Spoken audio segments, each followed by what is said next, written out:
कछुआ और हंस। एक कछुआ और दो हंस एक झील में रहते थे। इन तीनों में अटूट मित्रता थी। प्राय वे इकट्ठे ही जीवन का आनंद उठाते थे। दुर्भाग्य से एक बार झील का पानी सूख गया और वर्षा भी नहीं हुई। तीनों मित्रों के सामने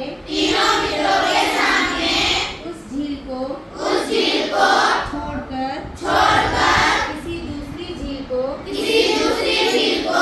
खोजने के अलावा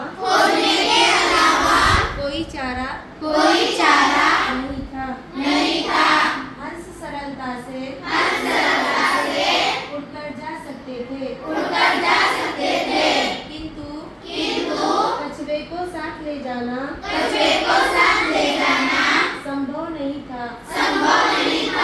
बेचारे क्या करते? तीनों इधर उधर भटकते फिरे। अंत में उन्हें एक अच्छा उपाय सूझ ही गया। दोनों हंसों ने कछुए से कहा, देखो